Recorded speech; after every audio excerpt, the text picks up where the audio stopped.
नहमदुहु व नुसल्ली अला रसूल करीम अम्मा बाद।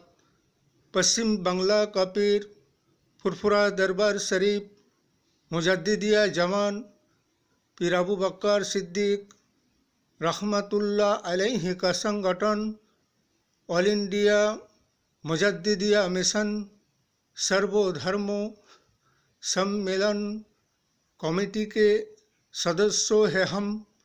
मोहम्मद आसिफ इसके अलावा सर्व भारतीय जातीय कांग्रेस का भी सदस्यों हैं हम। हिंदू मुस्लिम सिख ईसाई जैन ख्रिस्टान आदिवासी दलित हम सब हैं भाई भाई। मजहब नहीं सिखाता आपस में बैर रखना। हिंद है हम, ये वतन है हमारा। इसे कहते हैं अंधेरी नगरी चौपट राजा, जैसा है राजा वैसा है प्रजा। और जिसका लाठी उसका भैंस, इसीलिए कि जैसे जिसके शासन व्यवस्था हाथ में है उसके इशारा पे आइन कानून प्रशासन पुलिस निर्वाचन आयोग चुनाव आयोग सभी कोई उसी के इशारा पे काम करते हैं। इसीलिए शासक दल अगर गलत को सही कहेगा तो उन्हें गलत को सही कहना पड़ेगा आइन कानून प्रशासन को, और अगर सही को गलत कहेगा तो भी आइन कानून प्रशासन को शासक दल के कहने पर चलना पड़ेगा। इसलिए कि हम सबसे पहले जैसे कि 5 राज्यों में इलेक्शन व निर्वाचन हुआ, जैसे तेलंगाना की बात है 30 तारीख को इलेक्शन हुआ, उसके बाद इलेक्शन का गिनती हुआ तो कांग्रेस को बहुमत मिला। तो इसके मतलब वहाँ पे ज़्यादा फासला और समय नहीं रह गया था इलेक्शन और चुनाव की गिनती के करने के लिए। और जैसे कि राजस्थान छत्तीसगढ़ मध्य प्रदेश की बात है, या 15 दिन 20 दिन 25 दिन की फासला रहा इलेक्शन और चुनाव वोटों के गिनती के लिए। इसलिए कि इस बीच जैसे कि 2014 में 35,000 ईवीएम विदेशों से मंगाए थे बीजेपी शासक दलों ने। उसके बाद इलेक्शन के बाद 19 लाख ईवीएम गायब हो गया और उसका कोई आधार कोई पता नहीं मिला अब तक।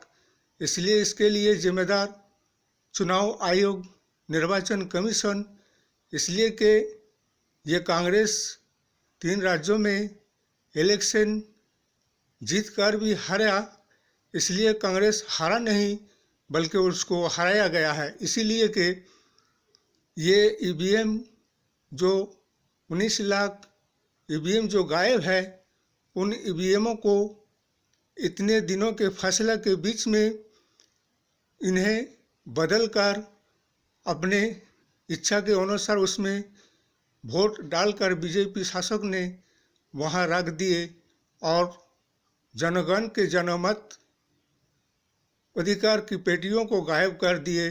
जैसे कि बैलेट पेपर ठप्पा में वोट हुआ, उसमें कांग्रेस आगे चल रहे थे, और जैसे ही ईवीएम की गिनौना शुरू हुआ वैसे ही कांग्रेस पीछे हो गए और हारना उनके लिए तय हो गया। इसलिए कि ईवीएम से अब इलेक्शन और चुनाव करने से नहीं होगा।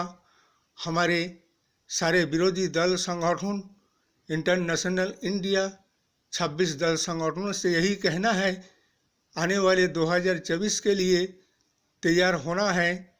और ईवीएम से अब वोट नहीं किया जाएगा 2024 में, और बैलेट पेपर ठप्पा में वोट होगा। इसलिए चुनाव आयोग के खिलाफ और ऐसे शासन व्यवस्थाओं के खिलाफ हाई कोर्ट और सुप्रीम कोर्ट में मामला दर्ज करना चाहिए और आने वाले 2024 के लिए तैयार होनी चाहिए। ये तो हार और जीत जीत कर हारना, हार कर जीतना, ये तो ज़िंदगी में लगा ही रहता है।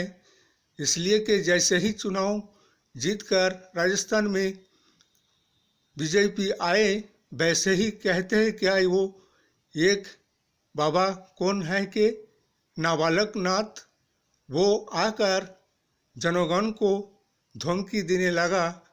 और जो बेचारा गरीब आदमी सड़कों पर, फुटपाथ पर नॉन वेज कुछ भी अगर वो करके अपने रोजी रोजगार करके 2 वक्त का रोटी कमाते हैं, तो उनका रोजी रोजगार की जगह को वो छीनने की कोशिश करते हैं और उन्हें कहते हैं कि तुम बगैर लाइसेंस के तुम नॉन वेज के ठेला दुकान फुटपाथ में नहीं लगा सकते हो। इसीलिए पहले हमें वो बाबा नाबालक नाथ से ये कहना है कि पहले उन लोगों को उनकी रोजी रोजगार की व्यवस्था करो, रोजगार दो, उसके बाद उनकी नॉन वेज की ठेलाओं को बंद करो। इसीलिए कि वोट देकर तुम्हें जो ही बनाया कि तुम लोगों को बेरोजगार करके उनका रोजी रोजगार को छीन कर उन्हें भूखा प्यासा मरने के लिए छोड़ दो। इसलिए तुम्हें चुनाव और इलेक्शन नहीं जिताया गया। तुमने जो इलेक्शन और चुनाव में आया और जीता, अगर तुमसे ये पूछा जाए कि तुम चुनाव लड़ने के लिए तुम्हें किसने परमिशन और तुम्हें लाइसेंस है कि इलेक्शन चुनाव लड़ने के लिए, तुम्हारे अगर लाइसेंस चुनाव लड़ने का मांगा जाए तुमसे, तो तुम क्या जवाब दोगे। इसीलिए काम वैसा करो जिससे कि सबके लिए इंसाफ और न्याय हो और गरीबों का भी ख्याल रखा जाए। और हमारे सर्वभारतीय जातीय कांग्रेस से यही कहना और तेलंगाना के जनगण से हमारा यही कहना, ये जीत लोकतंत्र का जीत है, एक परिवर्तन और बदलाव की जीत है।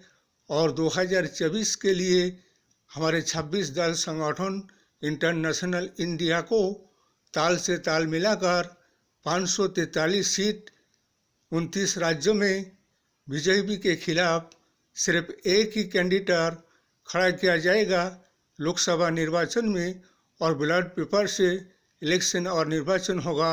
यही हमारे सारे संगठन, हमारे इंटरनेशनल इंडिया से, हाईकमान से, सोनिया जी, राहुल जी, प्रियंका जी से यही कहना और जनगण को एक परिवर्तन और बदलाव की तरफ आना है।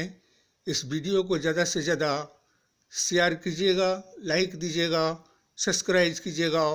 जय हिंद, जय भारत, मोहम्मद।